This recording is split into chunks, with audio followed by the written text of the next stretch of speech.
We've got a couple of things to cover on today's daily show. We've got the Proteas Women that will be taking on Australia. It's the two unbeaten teams, clash of the titans, you could say, so far in this tournament.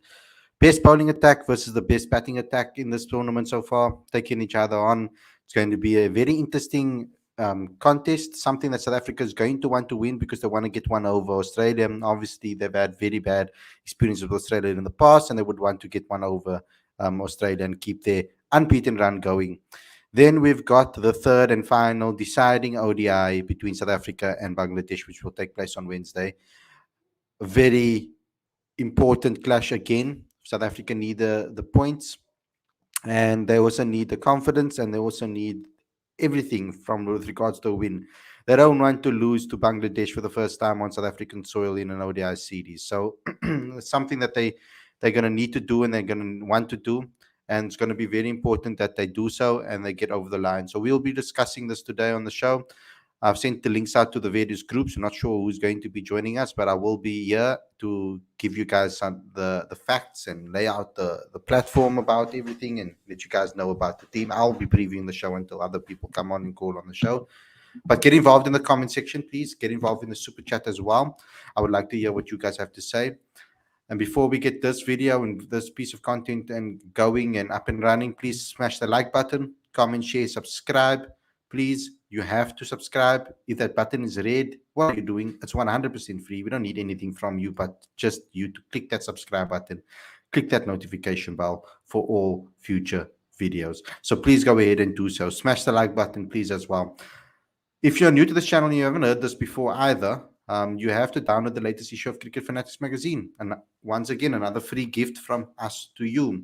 You just can go to the link on the screen or in the description. Every issue is 100% free, including every back issue as well. We put a lot of hard work and effort into it, guys. So please support us as best as possible when it comes to this, because we do this 100% free of charge, all for you guys. So please go ahead and download. I mean, all we need is your subscription and your support. You can also become a patron. This is the way you guys can show your support for us. Get involved with the Patreon account. The link is on the screen as well as in the description. So without further ado, guys, let's get straight into today's video. Excited to chat to you guys about this one.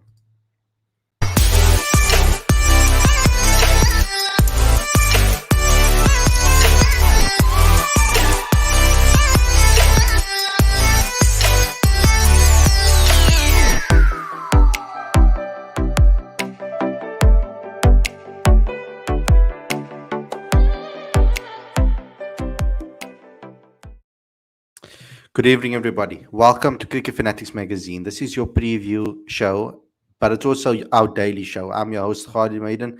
This is the show where we're going to be talking about a number of things. It's going to be a crossover between our daily show where we update you on the latest news and coverage and everything that's happening in South African cricket. And then we're also going to give you some insight into the two very important matches that are going to be happening from a South African perspective. One, the World Cup clash against Australia from a women's perspective. And then we're also going to be chatting a little bit about the ODI, the final ODI between South Africa and Bangladesh. Now, mind you, we'll be discussing that tonight and we'll be discussing it tomorrow leading into the final ODI. So if there are guys that didn't get an opportunity to jump on here and have a conversation with us, they will have an opportunity tomorrow again if you haven't heard their opinions. So let's get straight into it. I'm going to start with the women's team, and that's the first game. That's at 12 a.m. in South African Standard Time.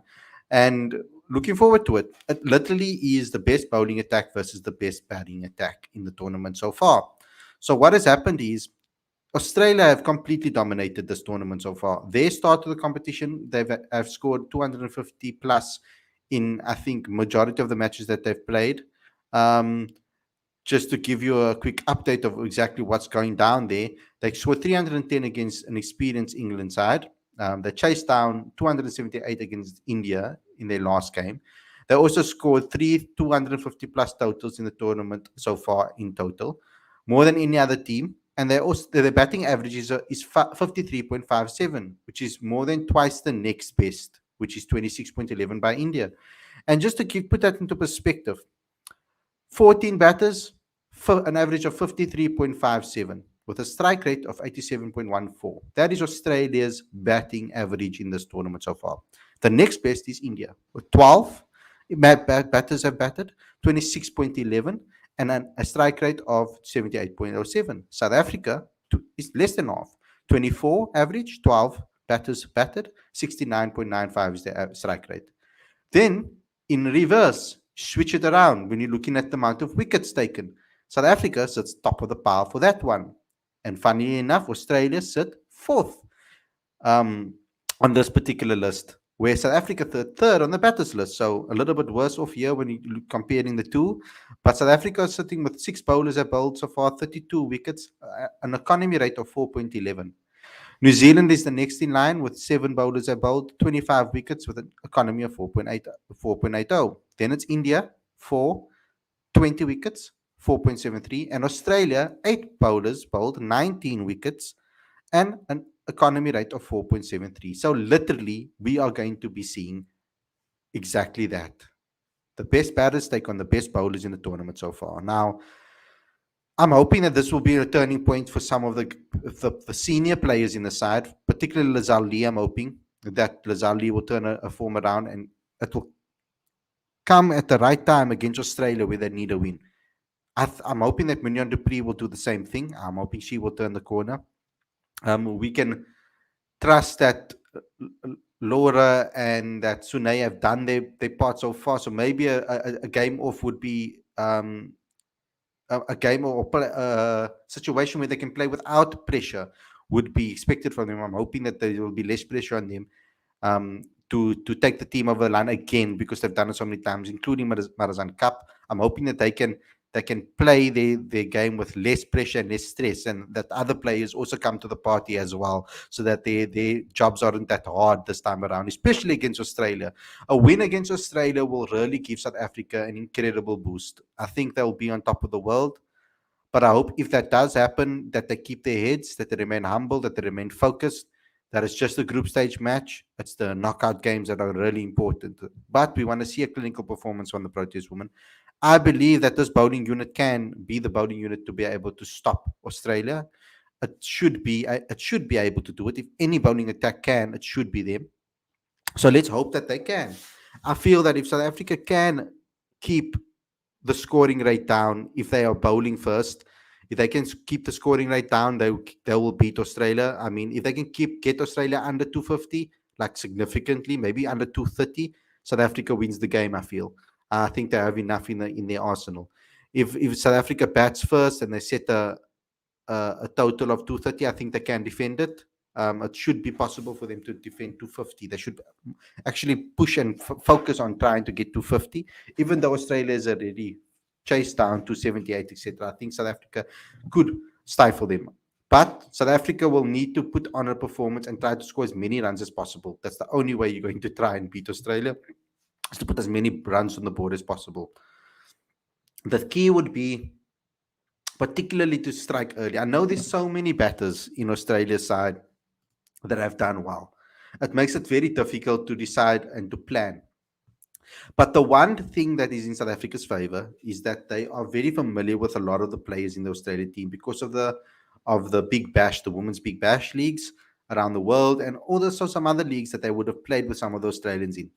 That gives South Africa a little bit of insight into the way these players perform, and particularly the batters. Now, Laura Wolfart did speak about this, and she gave a couple of quotes. She said that she thinks it helps a lot, the fact that they play with a lot of the players in the WBBL. She said it's actually one of the sides that I guess we should be more prepared for, because a lot of our girls have spent quite a lot of time playing against them and in the same team as a lot of their players. But I guess it goes both ways. I guess we might know their games a bit better, but they might know ours a bit better as well, having spent some time over there. So I think it's an advantage, but I guess it gives them a bit of an advantage as well. So we'll see what happens. So that's what Laura Wolfart said. She does think that it will be an advantage, but she thinks it will work both ways. But I do think that it will work in South Africa's favor a lot more. The South African team are in a different element at the moment. They're in a different space right now. They're very, very, very hungry to win this tournament. They're a very dangerous outfit.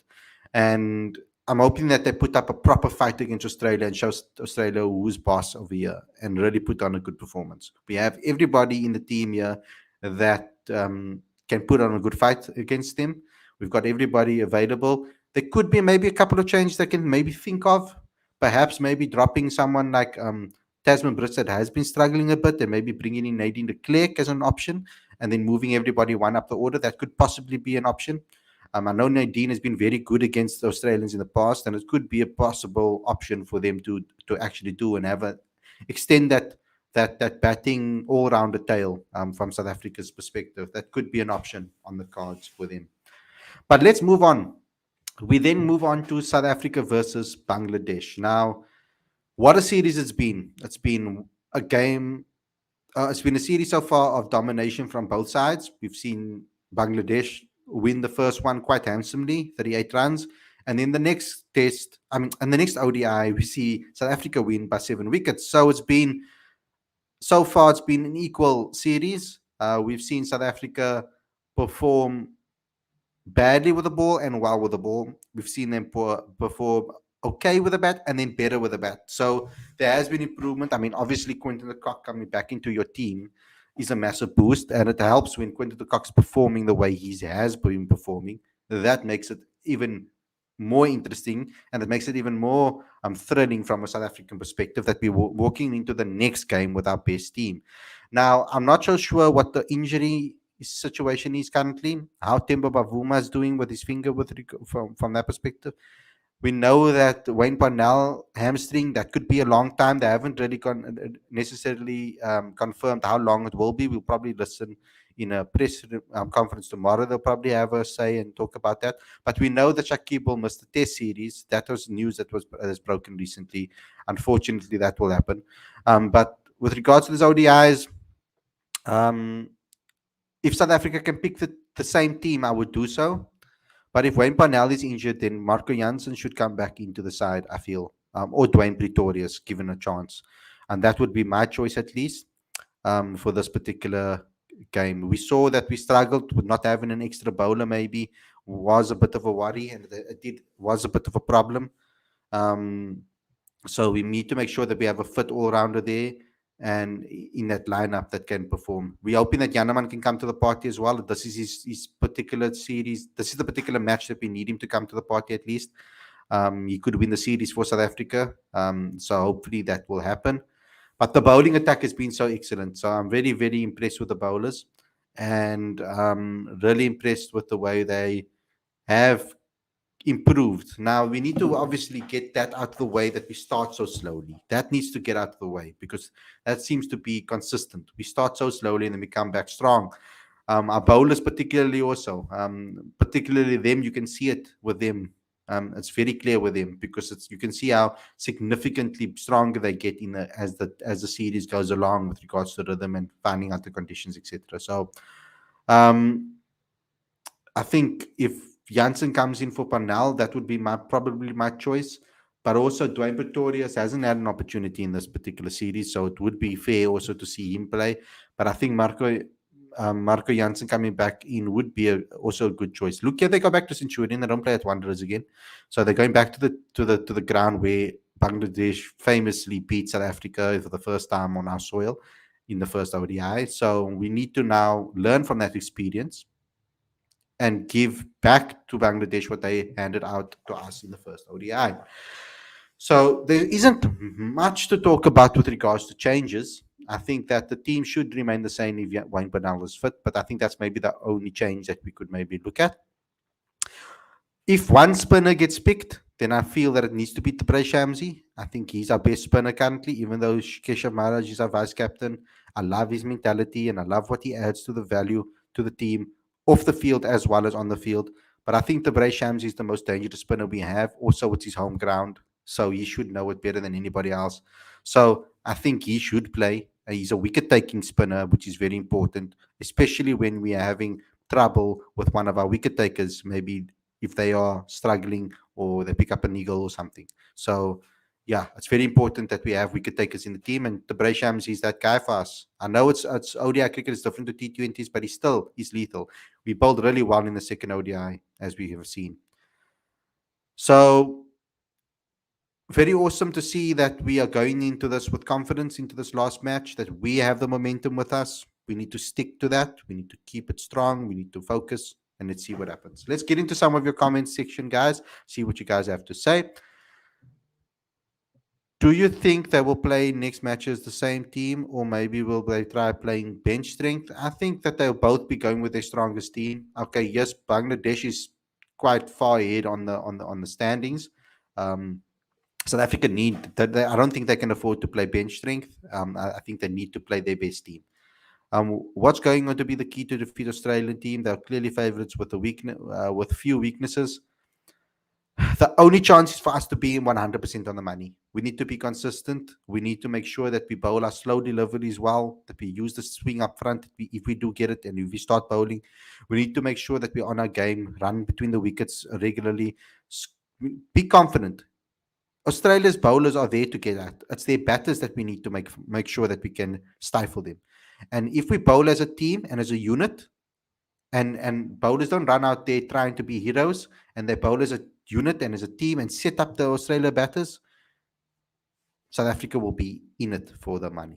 So that's the way I think that we can combat that. I don't think. I think with regards to the batting, I think we are getting into our confidence. We just need one of our two key players to step up, and other than Laura, of course, and we will be in it for the money. If Tasman Brits comes to the party, if Munyan Dupree comes to the party, if Lazali now can come to the party, South Africa will be fine with the bat. It's the bowling that I'm worried about against Australia. Now, if any world class team can bowl Australia out, it will be South Africa. I feel they have the best chance, clearly by the stats, weekend amount of wickets taken in this tournament so far. South Africa bowls teams out, and that's what their strength is.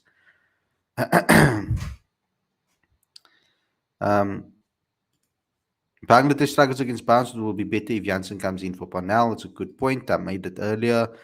This will be a great final audio. I hoping for a great crowd. Me too. I'm hoping for a good crowd at Centurion. Hopefully, most of the people sit on the grass banks. It's easier for us to see the fans in Centurion that way when they're sitting on the grass banks. If Pretorius plays next, I'm sure they'll target him. Yes, they will try to target him. He will be the slower bowler in the team. But Dwayne Pretorius has really learned how to control his bowling and his lines and his lengths and his variations. Very good bowler. He's really improved his bowling over the last couple of years, particularly in white ball cricket, of course. What happened to your friend Hamza? Why withdraw from the ODI Test series? I'm not 100% sure. I've tried to get in contact with him. I don't think he's currently with his phone. But I'll try to find out what's happened with him. But if it's his private guys and it's something, then please pray for him anyway. I'm not 100% sure what is going on with Subban and why he's not available. Lisa saying Janssen should come in for Parnell, in my opinion. I agree with that point.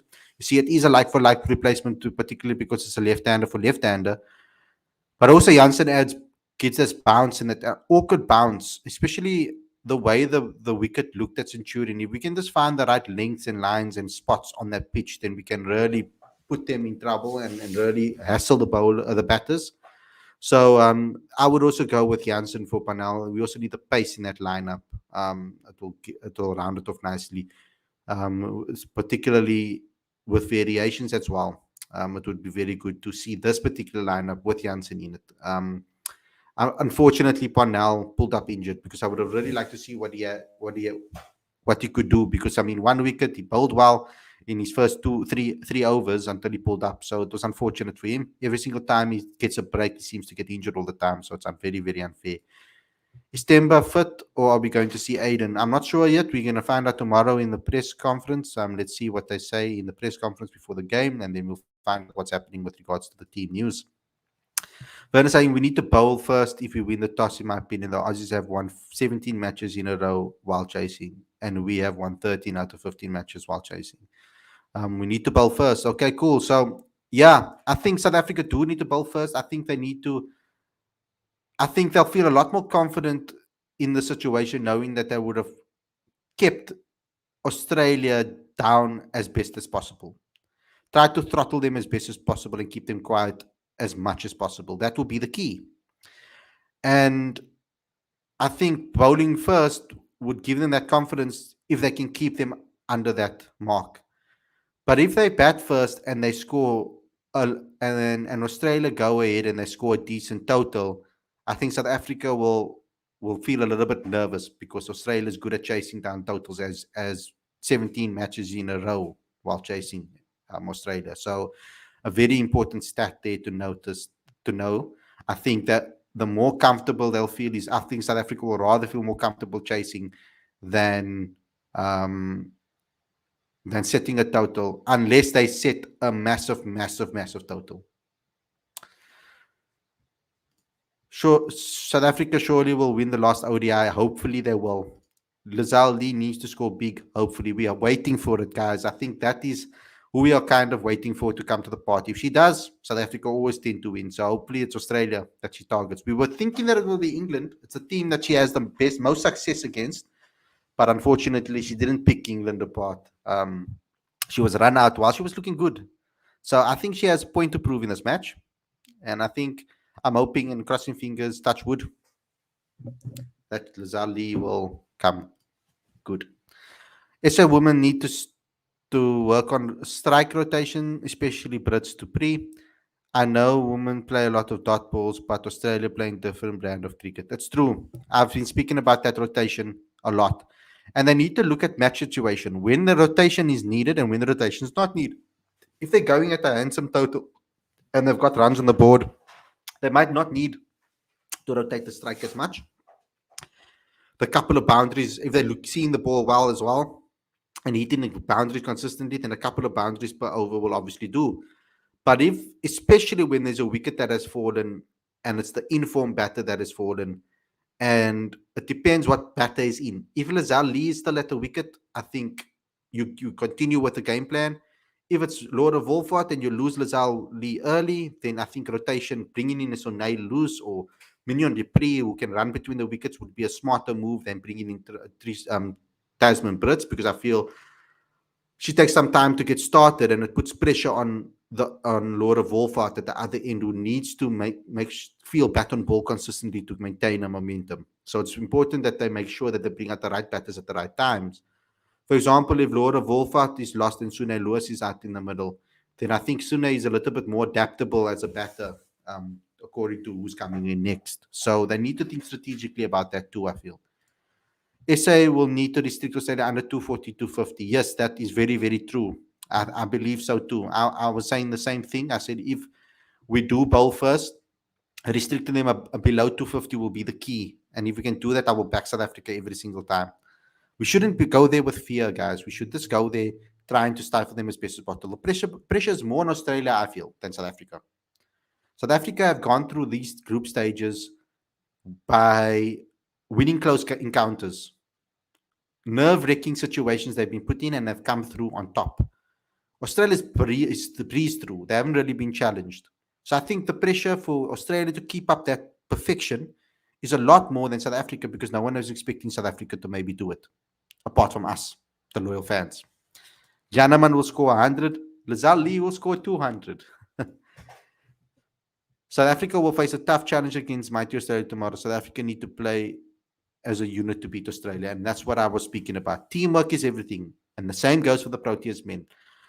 Although I do feel that currently South Africa are going to need the big guys to stand up. And that's been recently saving South Africa. One or two major guys stepping up. I want to see a controlled performance from South Africa in the final, from both South African teams. I don't want to see them go off their head. I want to see both with their head screwed on right, playing with him smart cricket and making sure that they take it to the end and they fight until the last bit.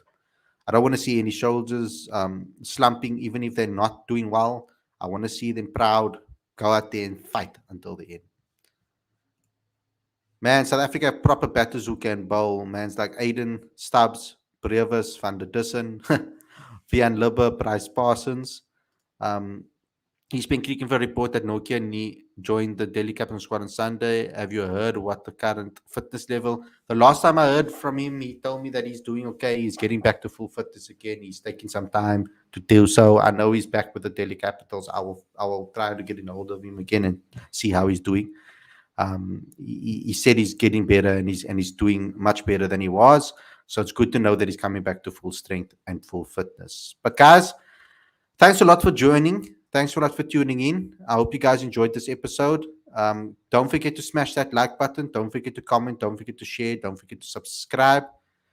Don't forget to click that notification bell for all future videos. It's very important that you guys do so because that's how you show your support. It's free, so why not do so? If that button's red, go ahead and click it. Please subscribe to Cricket Fanatics Magazine monthly. Every issue is 100% free, straight to your inbox every single month. The link is in the screen as well as in the description. Please go ahead and do so right away. Also become a patron. That's how you help us and support this channel. We're 100% bootstrapped, so we need your support. Just for a coffee a day, guys, a coffee a month, sorry, guys, you can get involved with the Patron account and join this family and help us grow. Let's see what else is there before I say bye, guys. If you guys have any other comments to say, Khalid, brother, your view on talent like Mihlali, Mpungwana, and Gerald Kutsia. Oh my God. Mpungwana is one of my favorite domestic cricketers currently.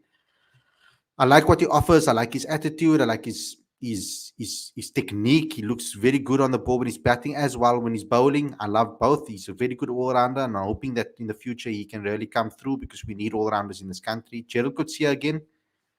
I'm waiting for Gerald Kutsia to show me the real Gerald Kutsia, the one that I saw at Kamajorowik terrorizing those batters. I want to see him do it once again, work on his control, variations, make sure that he keeps that pace up and he does well continuously. But I also want him to work on his batting because I remember him as a bowling all-rounder. So I want Gerald Kutsia to work also on his batting and see that come to that to the fray as well. But cold in Cape Town, yes, it is a bit cold. I'm actually going to be going out very soon, so yes, it is a bit cold. So I'm wearing my jacket. And Dex saying Mogongwana is a lot like Jason Holder. It is his nickname currently in the domestic setup. A lot of players are likening him to Jason Holder. It's also because of his height and his pace and his calm demeanor. But yeah, very good bowler and batter, very good all rounder, and I really would like to see him break through in the SIA side and then the Proteas eventually. Guys, thanks a lot for tuning in, and I'll see you guys again tomorrow with another daily show. Enjoy the cricket. Good luck to the Proteas women. Good luck to the Proteas. We'll see you guys again tomorrow with another daily show. Take care.